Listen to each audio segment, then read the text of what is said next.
이런, 늦겠다.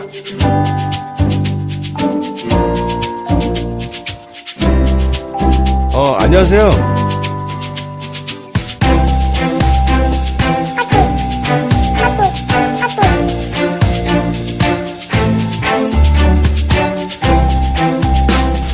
야, 너 뭐야 이거? 똑바로 못해 이거?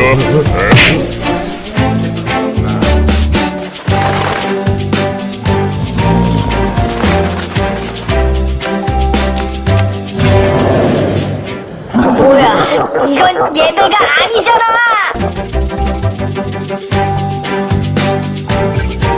도와드릴게요.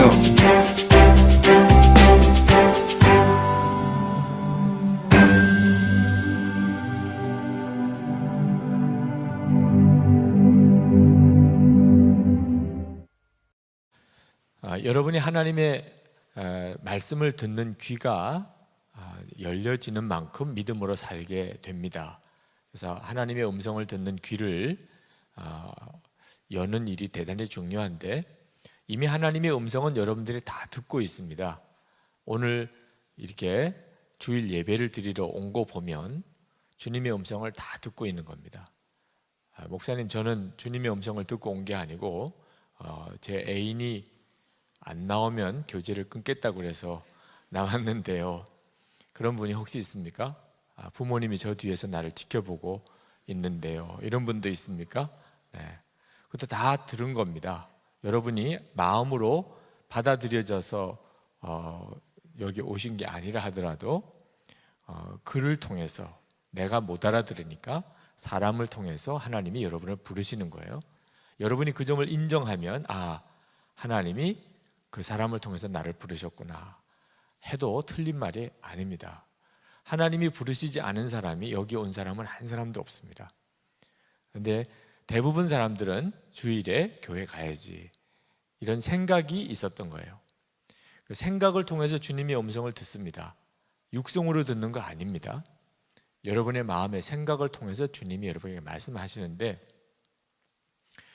이번에 제가 지난 주간에 부흥회를 갔던 교회에 어느 장로님께서 너무너무 반갑게 목사님 때문에 제가 식사 대접을 다 받았습니다, 그러는 거예요. 어느 권사님이 식사 대접을 해주셨다는 거예요.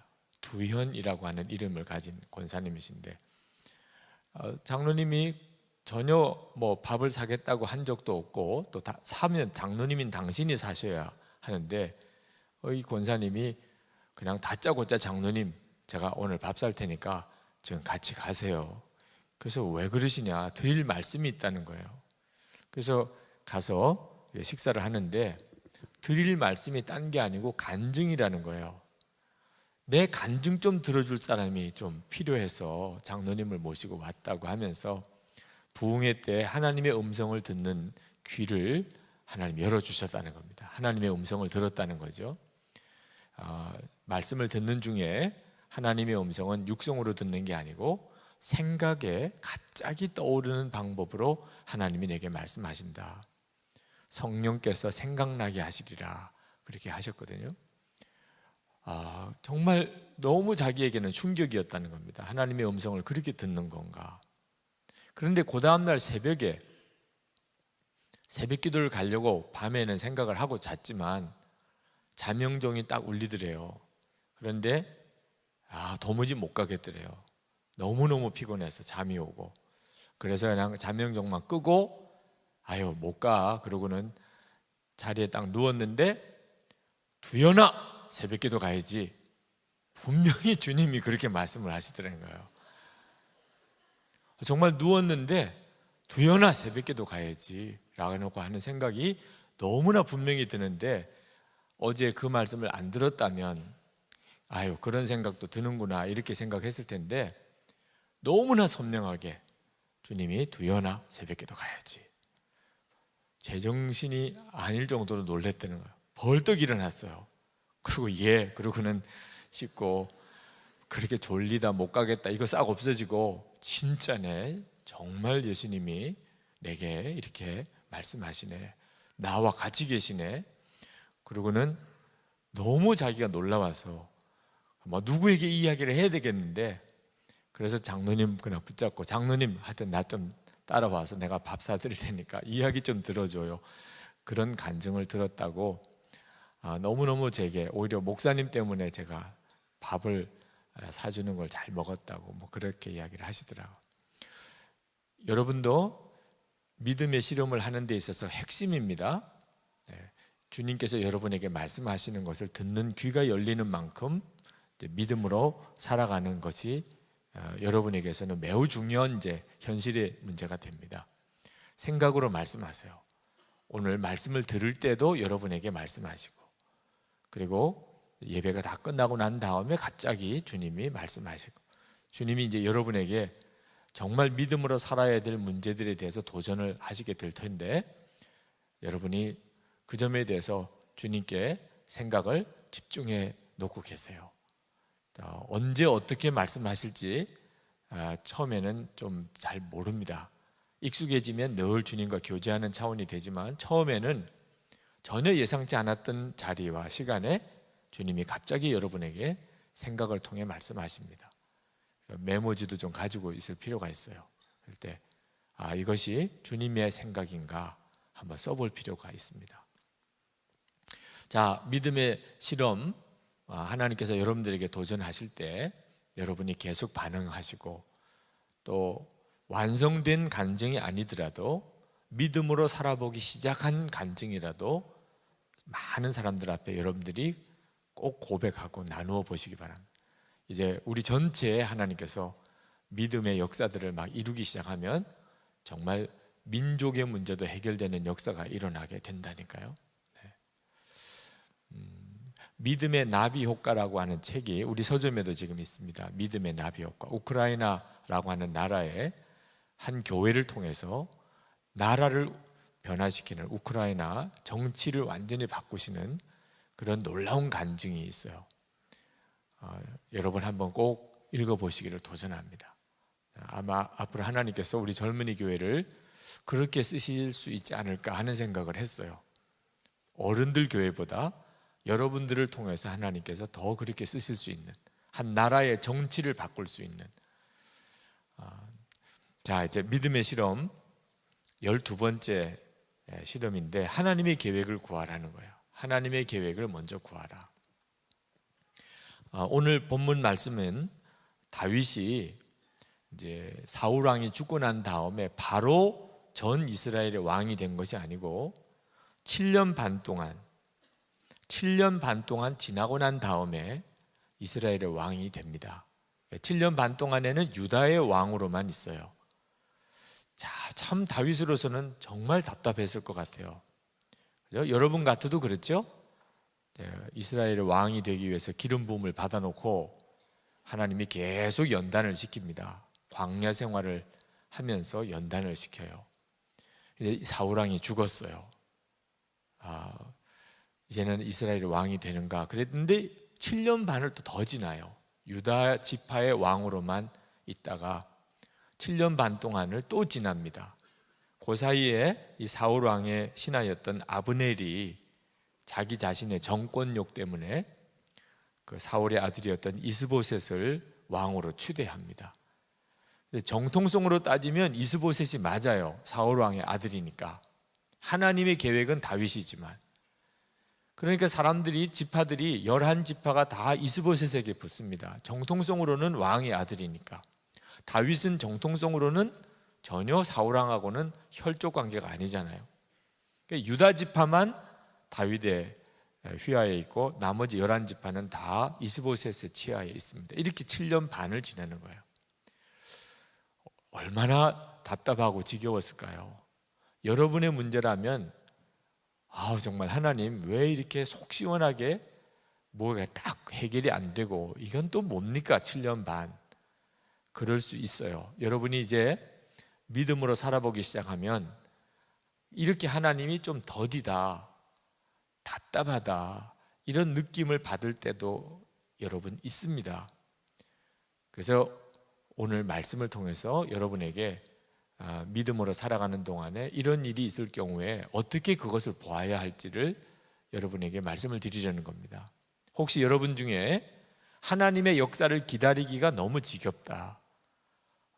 하나님께서 내게 어떤 믿음을 주셨는데 실제로 이루어지는 일이 너무 길어요. 이거 정말 하나님의 뜻이 아닌 건 아닌가? 이런 생각이 드는. 그러다가 야, 이제 해결이 되는 모양이구나. 그랬는데 또 아닌 경우는 더 힘들잖아요. 그죠? 직장을 막 구하고 하나님이 믿음으로 주신다고 했는데 그렇게 해서 정말 1년을 기다리고 2년을 기다리고 그런데 어느 직장에서 오라고 했어요.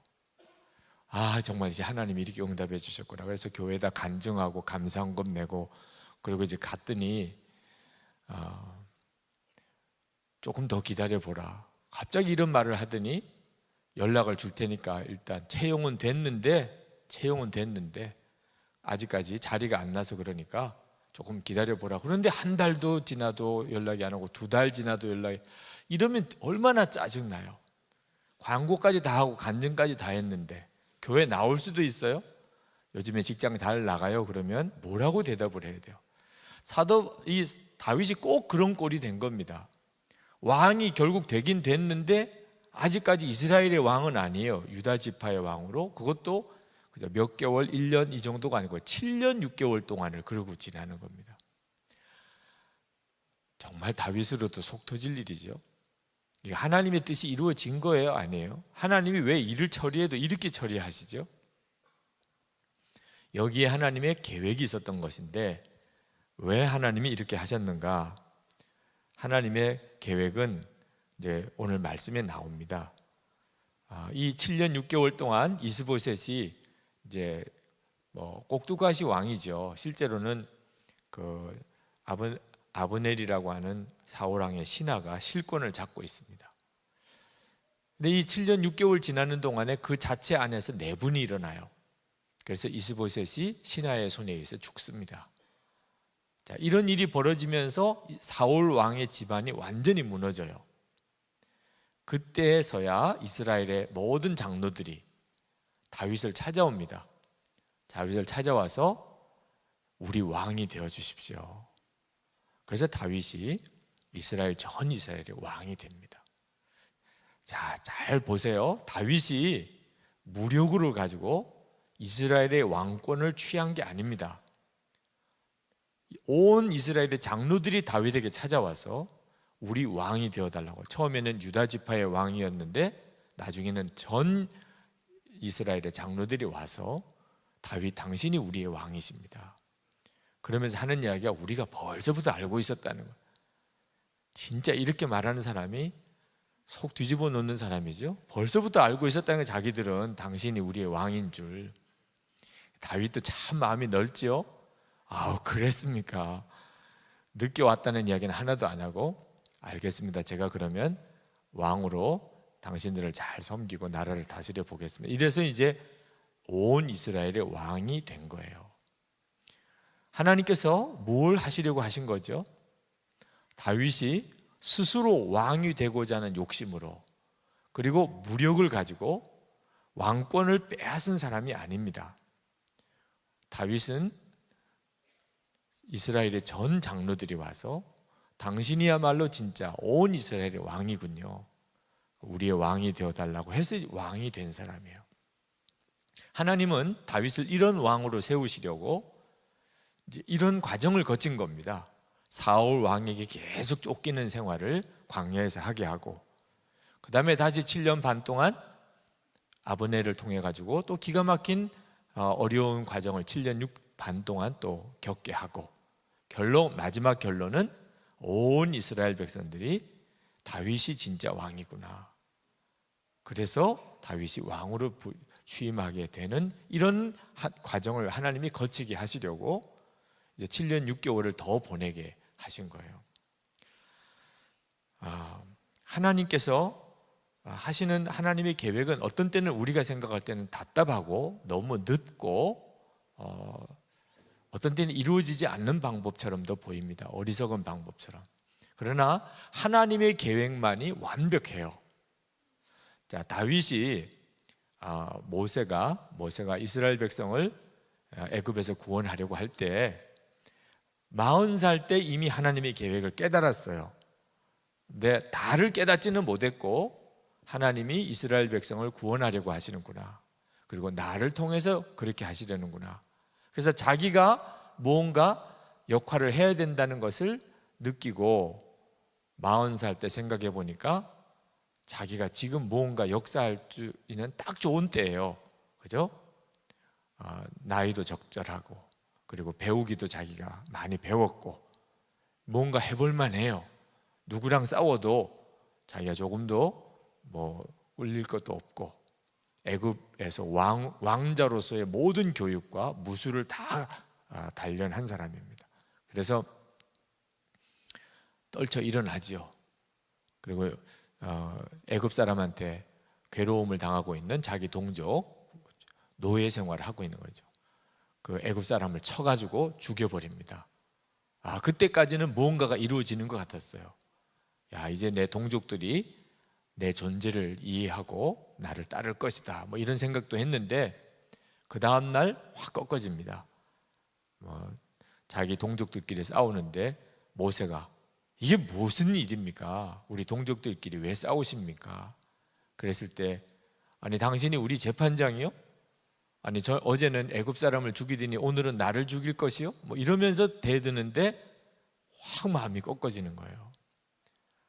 한순간에 자기가 이스라엘을 전체를 독립시킬 수 있는, 구출해낼 수 있다는 어떤 마음의 어떤 의욕이나 자신감이 무너지는 거예요. 내가 살인자로서 사람들이 이미 다 알고 있구나. 그래서 그냥 광야로 도망을 가버리고 맙니다. 모세가 뭔가를 자기 힘으로 해보려고 할 때 좌절이 왔어요. 아니었구나. 이게 하나님 뜻이 아니었네. 그리고 또 40년이 지나요. 모세는 진짜 자기가 착각한 줄 알았죠. 괜히 애굽의 왕자만 괜히 사표냈네. 정말 너무 억울하다고 생각했을 수도 있어요. 이게 하나님 뜻이 아니었는데 자기만 괜히 고생을 하는구나. 80세 이제는 진짜 아무것도 할 수 없을 그런 나이가 되었을 때 하나님이 모세를 진짜 부르시는 거예요. 내 백성을 건져내라. 아니 하나님, 나 아무것도 이제 할 수 없습니다. 내가 할 거야. 그래도 전 못합니다. 내가 한다니까. 그래도 못합니다. 하나님이 너 죽을래? 그래가지고 그럼 갈게요. 이랬던 거예요. 얼마나 자신이 없었으면 끝까지 자기는 못한다고. 결국 하나님이 막 화를 내시니까 모세가 더 이상 못 간다고 뭘 못하고, 그리고 이제 바로왕에게 가서 이스라엘 백성을 구원해내라. 그렇게 해서 출애굽이 됐는데 한 사람도 죽지 않았어요. 이스라엘 백성들이. 아마 이스라엘이 애굽과 독립전쟁을 벌였다면 굉장히 많은 사람이 죽었겠죠. 근데 하나님의 방법에 의하여 출애굽할 때는 한 사람도 죽지 않았어요. 이런 독립전쟁사는 없어요. 하나님이 하시는, 하나님의 계획대로 되니까 그렇게 된 거예요. 오늘 이 시간도 여러분이 생각할 때는 하나님의 방법이 답답해 보이고 하나님께 맡긴다는 게 답답하고 믿음으로만 산다는 게 어리석어 보여도 여러분이 분명히 오늘 이제 믿음을 실험해야 되는 제목이 뭐냐면 하나님의 계획을 붙잡는 거예요. 내 계획은 버리고 하나님의 계획을 붙잡는 겁니다. 내 방식대로 하자면 다윗도 벌써 7년 반 기다릴 것도 없이 한번 붙어보자 그래. 누가 진짜 왕인지 그럴 만한데 다윗은 이스보셋과 싸우지 않습니다. 끝까지 기다려요. 결국은 이스보셋이 신하들의 손에서 죽습니다. 다윗이 죽인 게 아니에요. 그래서 베냐민 지파까지 다 끌어안습니다. 다윗이 모든 이스라엘의 왕이 돼요. 진심으로 그들이 원하니까. 이 통일 왕국이 이루어진 거예요. 그렇지 않았으면 막 분열이 일어났겠죠. 여러분도 하나님의 계획을 발견해야 비로소 여러분들의 삶에 고생이 없어요. 쓸데없는 고생이라는 거죠. 무슨 연단이나 이런 건 있을 수 있지만 가치 없는 고생은 하지 않게 되죠. 로마서 12장 2절에 하나님의 선하시고 기뻐하시고 온전하신 뜻이 무엇인지 분별하도록 하라. 여러분 자신을 향한 하나님의 뜻을 발견하도록 하라. 이것이 오늘 여러분에게 드리는 믿음의 도전입니다. 하나님의 뜻을 발견하는 거예요. 자, 하나님의 뜻을 발견하려면 그럼 어떻게 해야 되나? 목사님의 말씀은 알겠어요. 그러면 알겠는데 나도 궁금해요. 나를 향한 하나님의 뜻이 뭔지. 그런 분들이 대부분일 거예요. 하나님의 뜻대로 살고 싶어도 하나님의 뜻을 잘 모르겠는데 어떻게 해요? 여러분이 하나님의 뜻을 잘 모르겠다고 하는 데는 이유가 있습니다. 여러분 자신의 계획을 깨끗하게 내려놓지를 못하고 있기 때문에 그래요. 여러분 나름대로 계획이 다 있습니다. 원하는 것이 있어요. 계획하는 것이. 문제는 그걸 내려놓기가 너무너무 어렵다는 겁니다. 왜? 내 계획하는 것을 내려놓으면 나는 어떻게 될까? 그게 믿어지지가 않는 거예요. 여러분 나름대로 뭐 공부, 직장, 뭐 결혼 여러 가지 계획들이 나름대로 있죠. 그런데 그 계획을 다 내려놓으면 나는 정말 비참해지지 않을까? 이 평생 정말 남에게 도움받으면서나 살아야 되는 제대로 무슨 가장 역할도 제대로 못하고 내 필요한 거 내가 스스로 벌어 쓰지도 못하고 평생 그저 다른 사람 도움만 받으면서 그렇게 살게 되지는 않을까? 너무너무 가난하게, 그죠? 그렇게 살게 되지 않을까? 이런 걱정이 여러분 속에 있는 거예요. 하나님의 계획이 내 계획보다 훨씬 좋다. 아직도 그게 안 믿어지는 거예요. 하나님의 계획이 내 계획보다 더 좋다는 걸 진짜 믿으면 내 계획 버리는 거는 문제도 안 돼요. 그죠? 내 계획 더 붙잡고 있을 사람이 누가 있어요? 더 좋은 하나님의 계획을 붙잡는 것이 그게 지혜죠.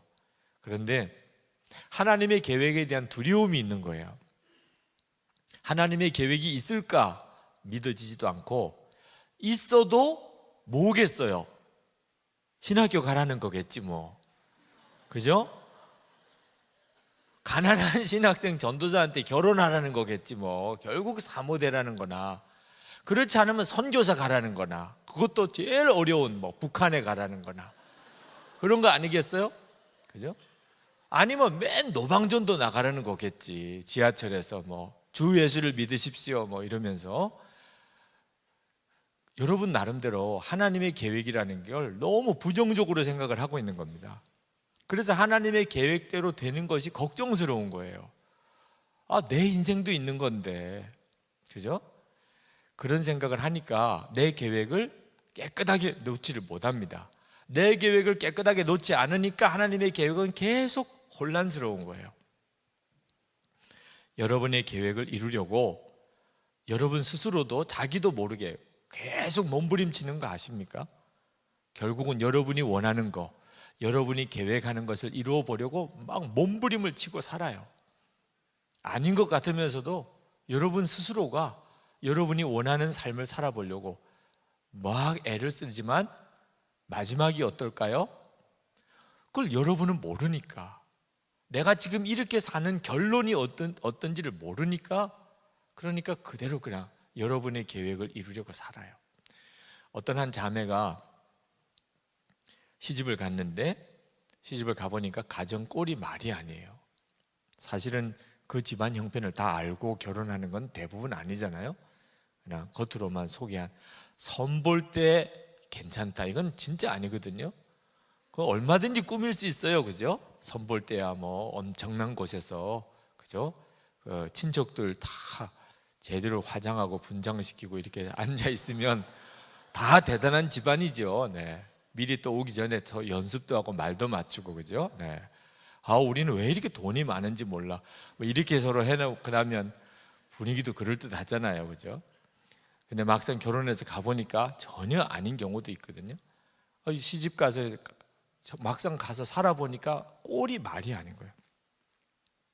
시댁 식구들로부터 그러면서도 서름도 너무 많이 받았고, 처음에는 그저 앳된 그런 자매니까 뭐 당하기만 했다가 오기가 생기는 겁니다. 내가 이렇게 고생만 하다가 서론만 당하다가 끝낼 거냐? 아니야. 정신 똑바로 차려야지. 그 다음부터 이제 두 팔 걷어붙이고 자기가 오히려 시댁 식구들을 막 들볶아 가면서 이제 가정을 일으키는 거예요. 경제적으로도 일으키고, 그래서 좀 괜찮은 가게도 마련하고 집도 사고 세간도 마련하고 시동생들 공부도 시키고 시집장가 다 보내주고, 야, 이제는 정말 뭔가 가지고 사는 만큼 집안이 완전히 바뀌었어요. 한 여자가 집에 들어가서 정말 가정을 완전히 3대를 바꾼다고 그러잖아요, 여자가. 그런데 문제는, 아니 집안이 살게끔 되니까 남편이 바람을 피네. 이건 못 견디는 일이에요. 네.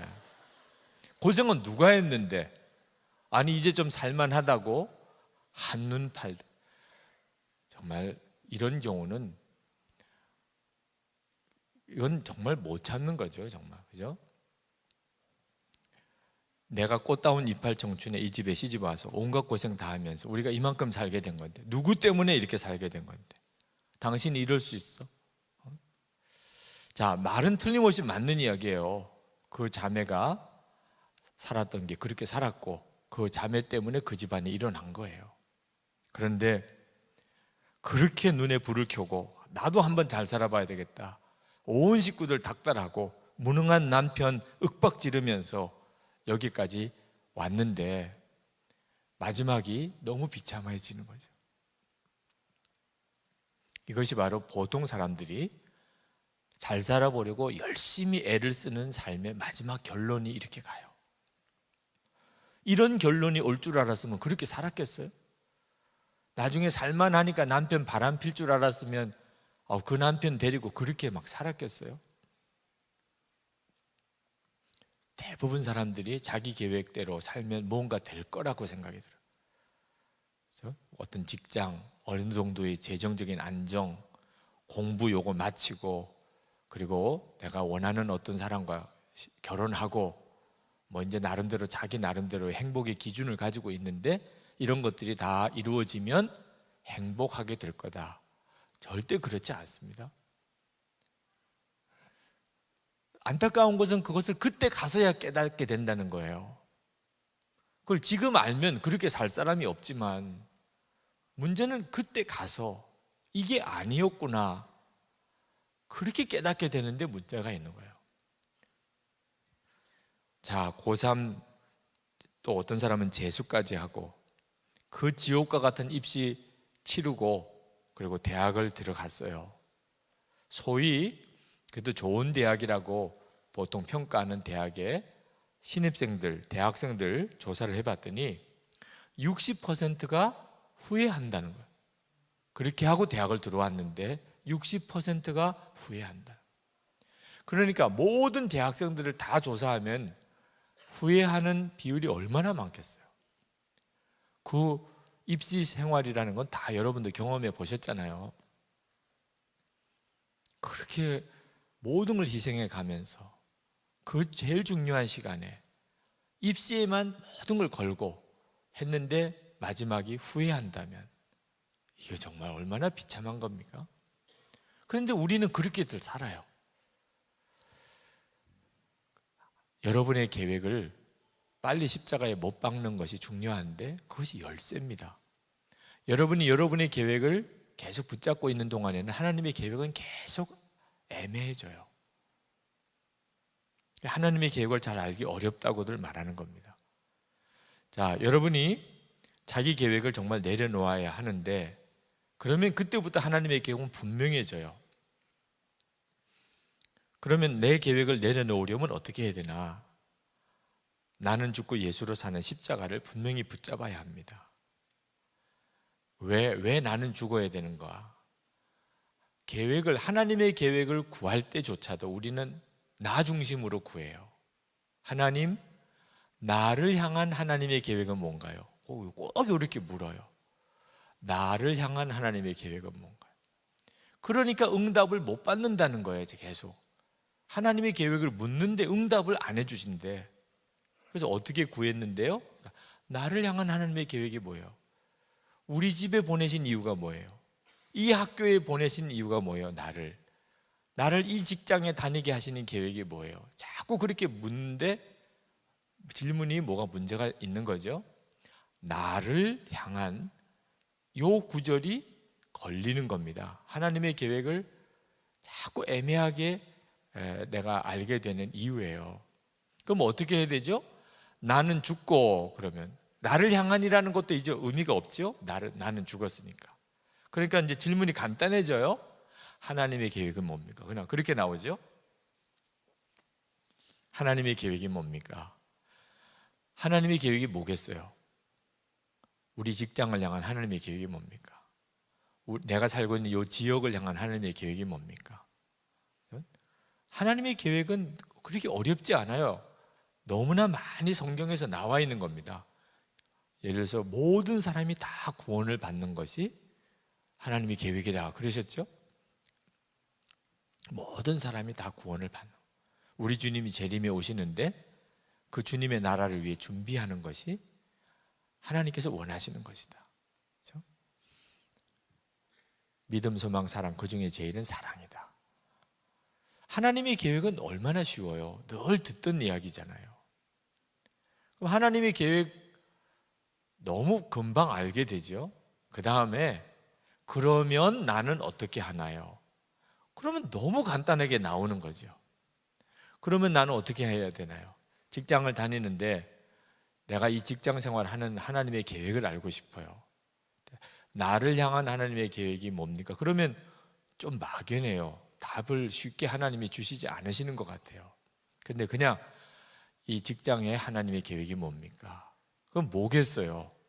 그 직장 안에 있는 모든 사람들이 다 하나님을 알고 구원받는 것이 우선 하나님의 계획이겠죠? 그럼 기도를 많이 해봐야 알아요? 물론 해보세요. 그러면 너희 직장에 있는 사람들은 예수 믿는 게 내 계획이 아니다. 나는 그 직장에 있는 사람들만큼은 원하지 않는다. 전도를 제발 좀 하지 마라. 이렇게 응답을 받았다면 아닌 거예요. 그런데도 자꾸 전도하려고 하지 마요. 하나님이 아니라고 했는데, 그죠? 그런 경우는 없잖아요. 그죠? 하나님의 영광을 직장 안에 드러내고 싶어 하시고. 그러면 나는 뭐 해야 되나요? 그러면 금방 간단하죠, 뭐.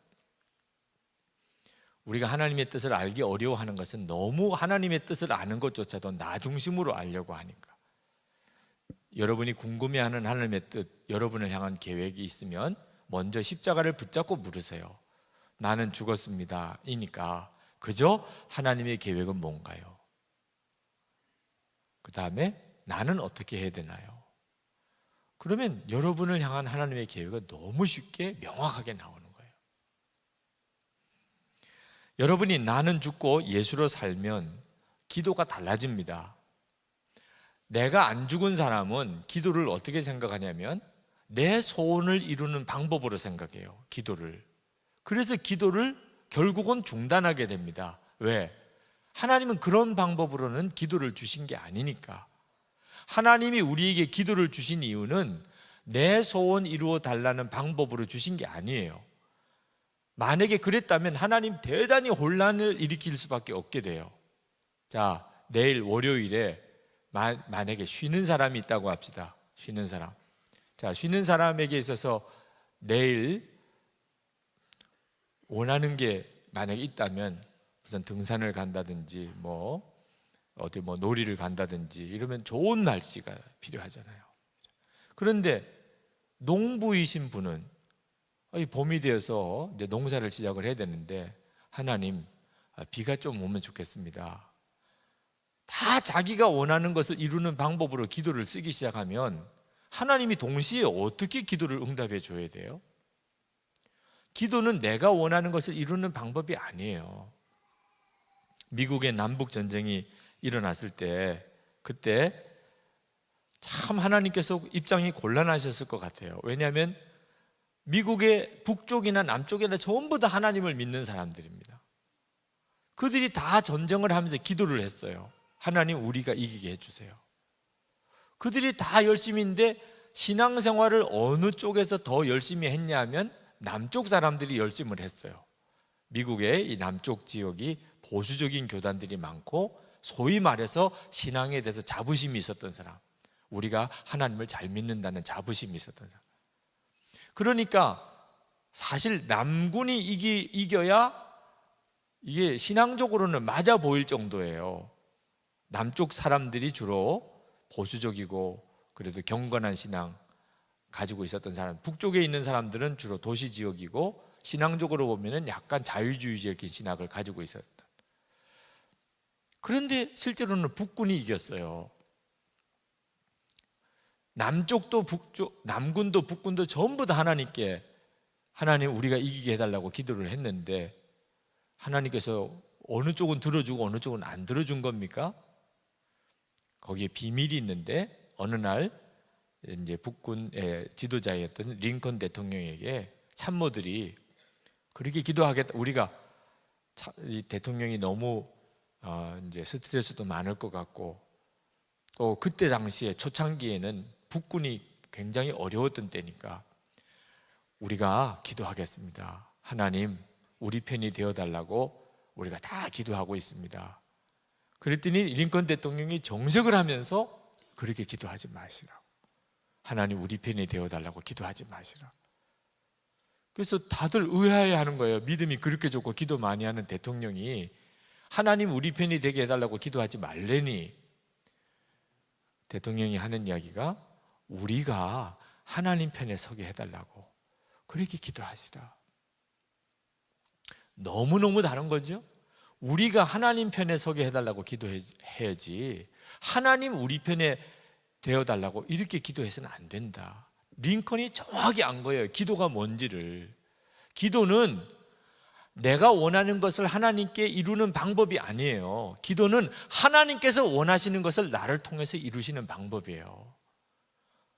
기도는 하나님이 원하시는 것을 나를 통해서 이루는 방법이라니까. 그러니까 기도하면서 하나님이 내게 하나님이 하시려는 일을 깨닫게 해주시는 거예요.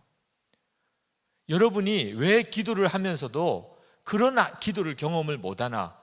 내가 원하는 것을 이루려고 하는 생각이 가득 차 있으니까 하나님이 내게 뭘 지시를 못하는 거예요. 내가 원하는 것을 이루는 것만 잔뜩 생각하는 거예요. 하나님께 나가 기도를 해도 하나님 이것도 해주시고 저것도 해주시고, 하나님 올해는 넘어가면 안 됩니다. 하나님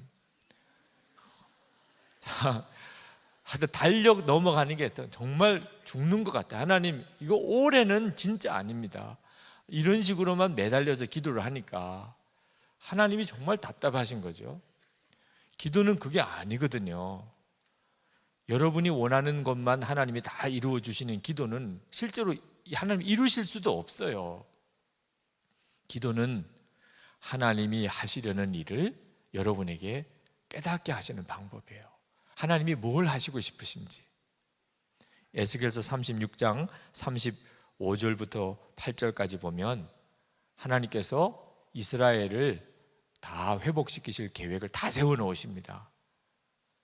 그러면서도 그래도 너희가 나에게 구해야 될 거라. 왜? 그래야 하나님이 하셨다는 것을 너희들이 알게 되기 때문에. 그래서 하나님은 당신이 하실 일을 다 준비시키고 우리에게 그것을 알게 하시고 그리고 기도를 하게 하세요. 기도는 이렇게 하는 거예요.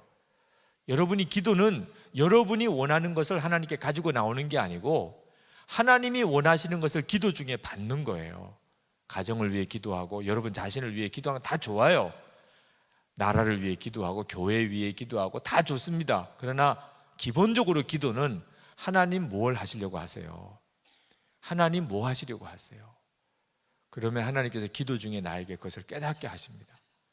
아, 하나님 알겠습니다. 그렇게 하시려고 계획이 있으시군요. 그러면서 그 기도를 계속해서 하나님께 드리면서 그 일이 이루어지는 거예요. 그래서 기도는 정말 역사가 있는 거죠. 꼭 전제가 필요한 것은 나는 죽고 예수로 사는 사람이 기도여야 이 기도가 정확하게 이루어지는 거예요. 내가 안 죽으니까 하나님 보시기에는 진짜 아닌 소원을 자꾸 구하는 거예요. 하나님은 모든 걸 다 아세요. 무엇이 우리에게 진짜 필요한 걸 다 아신다고. 그런데 나는 하나님이 보실 때는 정말 아닌 기도, 이루어지면 진짜 큰일 나는 그 기도를 자꾸 하나님께 구하는. 리고렌 목사님이 결혼하기 전에 정말 사랑하는 자매, 꼭 결혼하고 싶은 자매가 있었다고 그래요. 그래서 하나님께 그 자매와 결혼하게 해달라고 정말 간절히 기도를 했었는데 결국 응답이 안 된 거죠. 그 자매와는 결혼 못하고 지금 있는 사모님과 결혼하게 된. 너무 감사하다는 거예요. 그 기도가 응답이 안 된 게 너무 감사하다. 지나고 보니까 위로 받으시기 바랍니다. 많은 분들이 위로 받으시기 바랍니다. 내가 원하는 대로 결혼 안 된 게 너무 써놔요. 나중에 가서 간증해야 될 내용들이에요. 하나님, 정말 내가 원하는 대로 그게 응답이 안 된 걸 너무 감사합니다. 이렇게 되게 된다는. 그러니까 여러분이 원하는 것을 이루는 방법이라고 기도를 생각하면 안 되고, 기도는 하나님이 여러분에게 원하시는 것을 듣는 통로예요. 그래서 내가 원하는 게 응답이 됐다 안 됐다 이렇게 하지 말고, 처음에는 진짜 하나님도 안 믿을 때는 그런 방법으로라도 하나님의 살아계심을 보여주시지만, 그러나 이제는 그게 아니거든요. 하나님이 정말 여러분에게 하고 싶으시니 그게 얼마나 놀라운지 몰라요. 하나님은 여러분의 부모님보다도 여러분을 더 사랑하시고 하나님 자신보다도 여러분을 더 사랑하시는 거예요. 우리가 전도할 때 분명히 그렇게 전도하잖아요. 당신을 향한 크고 놀라운 계획을 하나님 가지고 계세요. 여러분이 그 사실을 진짜 믿으면 여러분의 계획을 놓을 수가 있고, 실제로 안 믿으면 여러분은 여러분의 계획 놓는 걸 대단히 두려워해요. 그러니까 하나님의 뜻을 모르게 되는 거죠. 인도의 간디가 예수님을 참 존경했습니다. 그런데 그는 기독교인은 되지 않았습니다. 인도 선교의 굉장한 손실이죠. 아마 간디가 기독교인이라고 공개적으로 본인이 고백을 했다면 인도 선교는 양상이 많이 달라졌을 거예요. 근데 왜 간디가 기독교인이 되지 않았을까? 복음을 듣고 교회도 갔어요. 그런데 그 교회 가는 날 유색인종이라고 예배당에 못 들어갔습니다. 안내위원이 그를 멸시하고 밖으로 내쫓았어요. 그때부터 간디는 더 이상 교회 가려는 마음을 접었습니다. 아니구나 이렇게 생각해요. 우리들도 예수 믿으면서도 나는 죽고 예수로 사는 신앙을 가지고 있지 못하면 우리도 꼭 그렇게 해요. 내 생각, 내 판단에 매여가지고 예수를 믿으면서도 자기가 얼마나 무서운 일을 하고 있는지 스스로도 모르는 거죠. 간디가 전도하는 사람들에게 간디의 제자들 중에 전도하는 사람들이 많았습니다. 그때마다 왜 너희 기독교인들은 선전만 자꾸 하느냐, 가령 책상 위에 아름다운 장미를 꽂아 놓았다고 하면 그것을 구태여 설명하거나 선전할 필요가 있는가? 책상에 가만히 놓아두어도 아름답게 보이고 향기가 나는 것인데 너희 기독교인들도 그렇게 살면 되는 거 아니야? 정말 가슴 아픈 이야기죠. 간디가 한 말입니다. 인도에 와 있는 선교사님들에게 당신들이 진짜 그리스도인이 되면 말 안 해도 인도는 예수를 믿게 될 것이다. 여러분, 그 진짜 예수를 믿는 게 뭐예요? 나는 죽고 예수로 사는 거예요. 그러면 다른 사람들에게도 엄청난 역사가 일어나고 무엇보다 여러분 자신의 삶에 하나님의 계획이 너무나 분명해지게 됩니다. 제가 이따금 제 오른쪽 다리가 이렇게 저려올 때가 있어요. 그럼 날씨가 오늘 안 좋으려는 모양이구나. 그런 증상이기도 합니다. 저는 참 감사하게 생각해요. 오른쪽 다리에 이런 저려오는 어떤 통증을. 제가 거듭난 것이 군목 훈련 받다가 그때 다리 부상을 당하고, 그리고 하나님 앞에 저 자신의 실상을 보게 되고, 그리고 예수님을 정말 구주로 영접하면서 거듭났거든요. 그때 하나님 앞에 제 오른쪽 다리를 바치겠다고까지 했어요. 장애인으로 사는 것이 하나님 뜻대로 사는데 더 도움이 되겠더라고. 정말 하나님의 은혜의 눈이 열리고 나니까 이게 장애인으로 사는 게 더 내게 유익하겠더라고. 하나 조건은 하나, 내 마음대로 살지 않게 되는 데 있어서. 그래서 장애인이 되면 아무래도 내가 원하는 대로는 못 살잖아요. 그게 더 내게는 유익하겠더라고. 하나님께 복종하는 데 있어서 더 유익하겠더라고. 그 정도로 제가 하나님 뜻대로 살고 싶은 열망이 간절했었어요.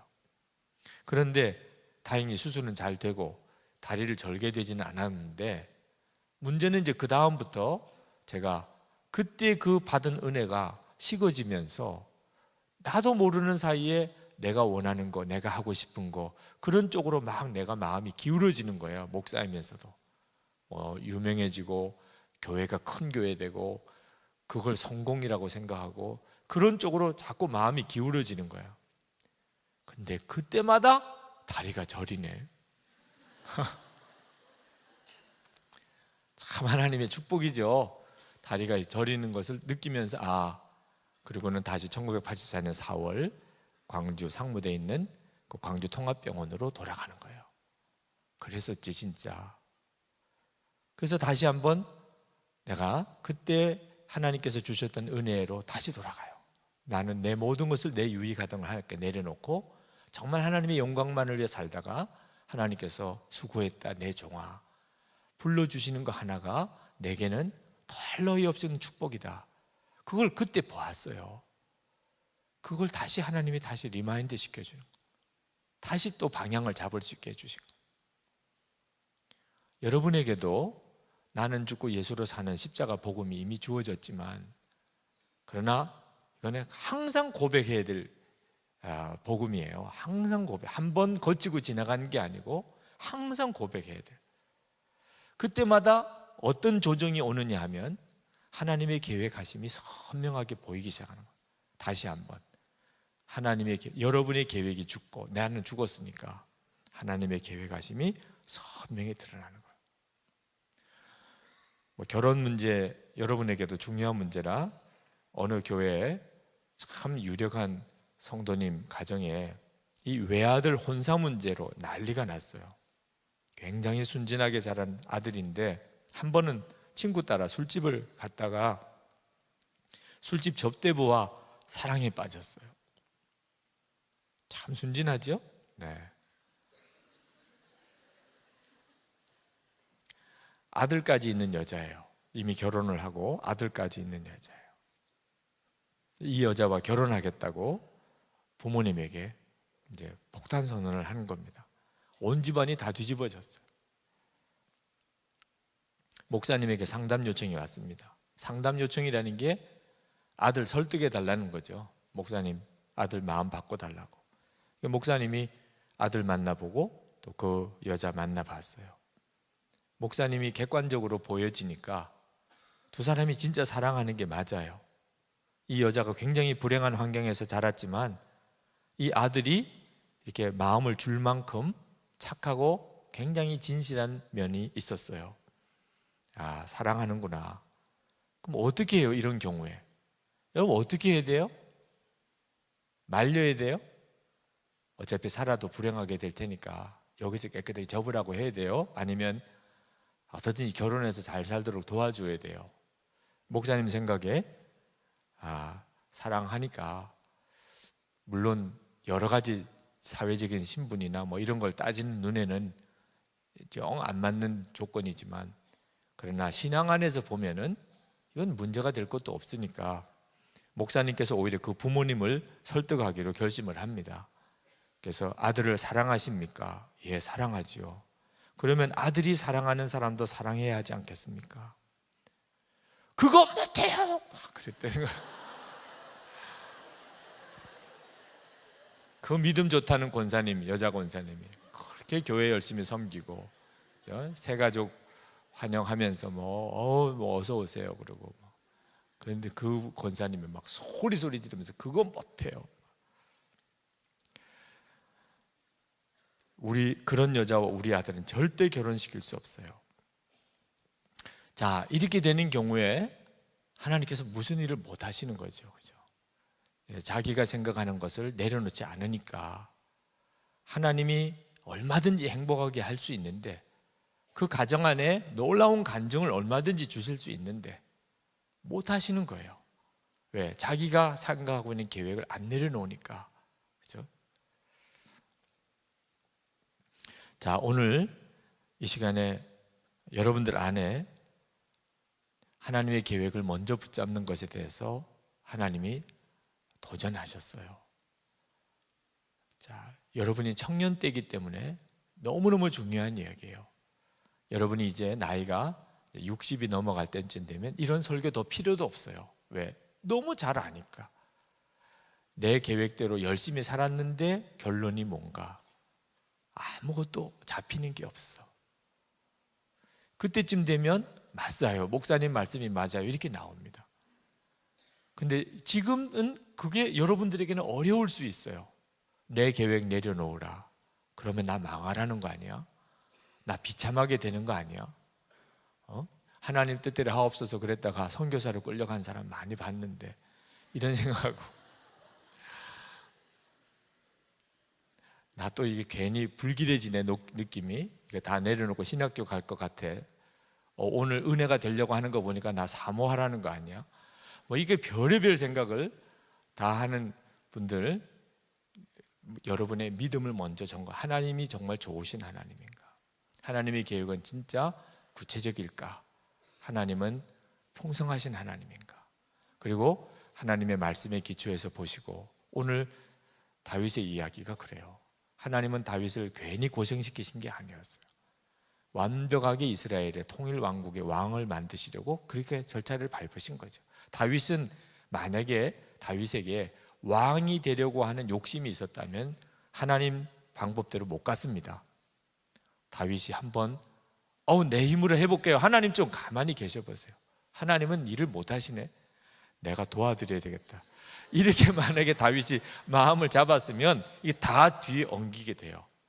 다윗은 자기 스스로 왕이 되려는 생각 다 접었어요. 다윗은 그저 하나님을 원했던 거지. 그죠? 다윗이 시편 23편 1절에 고백했잖아요. 내게 부족함이 없으리로다. 여호와는 나의 목자시니 내게 부족함이 없으리로다. 이 내게 부족함이 없으리로다는 게 나는 죽었습니다 하는 거예요. 어떤 분이 이 내용을 가지고 기도하는 걸 들었어요. 하나님, 내게 부족한 것이 없게 채워주세요. 같은 기도입니까? 하나님, 내게 부족한 것이 없게 채워주세요. 시편 23편 1절을 가지고 그렇게 기도하시는, 완전히 반대 기도입니다. 하나님, 내게 부족한 것이 없게 채워주세요. 그럼 부족한 게 많다는 뜻이죠? 여러분은 하나님, 저 부족한 게 없습니다, 그렇게 기도할 수 있나요? 그것이 바로 여러분이 십자가의 죽음을 붙잡았는지를 알 수가 있는 거예요. 하나님, 저 부족한 게 없어요.